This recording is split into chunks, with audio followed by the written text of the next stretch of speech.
Hey everyone, and welcome back to Headlines. This week we'll cover COVID updates, why a chocolate maker has been left with a bitter taste, the smash and grab case on Wall Street, what's going on in Russia, and why the Myanmese army decided to arrest the president and the prime minister. Welcome to Headlines. The world hit a sobering point last week as the total number of recorded coronavirus cases hit 100 million. In Britain, the national death toll crossed 100,000 last week, the world's fifth highest count. Here's some good news to brighten up these upsetting COVID briefs. The folks over on the International Olympics Committee have confirmed that the Summer Olympic Games in Tokyo, which were postponed to July this year, will definitely be happening. I guess they've realized that saying after COVID ends is as good as saying when pigs fly.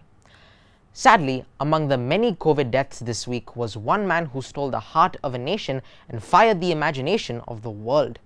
Captain Sir Tom Moore, the 100-year-old war veteran who decided to raise £1,000 for the British National Health Services, died on Tuesday. Moore raised nearly £33 million for NHS charities by walking 100 lengths of his garden before his 100th birthday last April. His efforts won hearts as Britons grappled with the first coronavirus lockdown last year and spurred many other campaigns to raise cash for the state-run National Health Service. He became the oldest person to have a #1 hit single on British pop charts, beating Canadian singer The Weeknd, who graciously tweeted to his fans that they should buy Captain Tom's record so that the British national treasure could top the charts on his 100th birthday. He did. To be chocolate or not to be chocolate? That is the question. Chocolate manufacturer Ritter Sport is launching a new chocolate that, strictly speaking, cannot be called a chocolate in Germany. According to the German law, from 2003, chocolate must include sugar, but the law also states exactly what it means by sugar. Ritter's cacao y nada, which is Spanish for cocoa and nothing, uses natural cocoa juice instead of sugar. So it could be fined or face a sales ban. Naturally, Ritter was bitter. Boss Andreas Ronken called the law absurd and said if sausage can be made from peas, chocolate doesn't need sugar either. Wake up. From the depths of the internet forum Reddit emerges a new player, Wall Street Bets, a stock trading forum originally created by a small group of gimmick stock traders. Often filled to the brim with monetary mishaps, terrible decisions, and unsubstantiated rumors spread by its 7 million members, financial advice given through this medium is often considered no more reliable than horoscopes. It made global headlines last week for doing what would have seemed absolutely impossible for any group to do. But first, to understand this preposterous event, one must first have an understanding of the basic terminology. Imagine a store selling cookies. You, being a smart little devil, believe that the price of cookies will go from $1 to, say, 50 cents. So, what you do is you borrow a cookie from that cookie store with an agreement that by a certain date, that cookie has to be returned. If you're right and the price of cookies does go down to 50 cents, you'll be able to buy a cookie for half the price of when you borrowed it, meaning you'll be able to return the cookie and keep the remaining 50 cents. This is what is known as a short. In layman terms, what this means is that you are betting the price of a certain commodity is going to fall. But what happens on the other hand if you are wrong? What if the price of cookies goes from $1 to $2? You'll still have to return that cookie to the store owner and book the losses of $1 on your end. The act of buying a cookie and returning it to the store owner is what is known as covering your short. This is, of course, a highly simplified version of shorting, but it gives an understanding of how many on Wall Street make millions of dollars in what seems like a blink of an eye.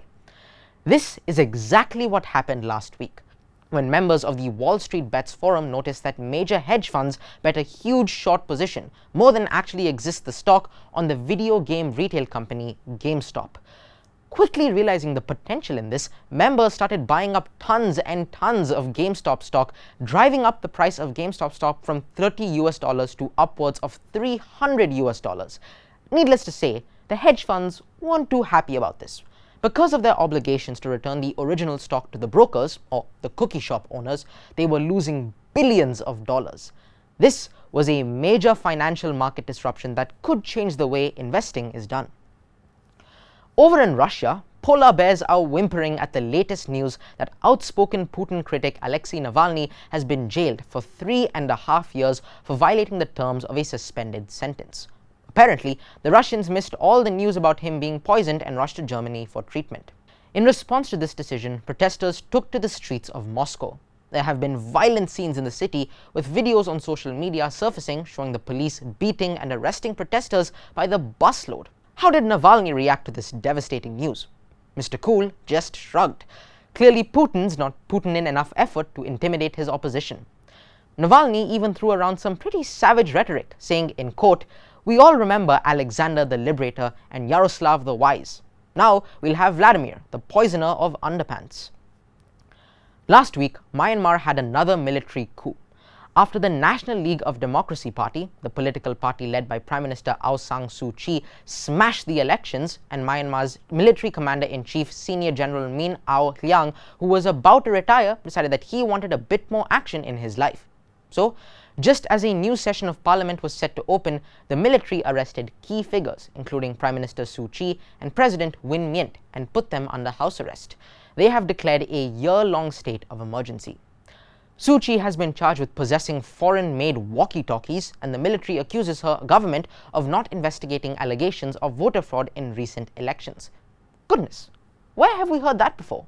That's all we have time for today. If you've enjoyed catching up with the news, smash that like button and ring the bell if you don't want to miss the headlines in the future.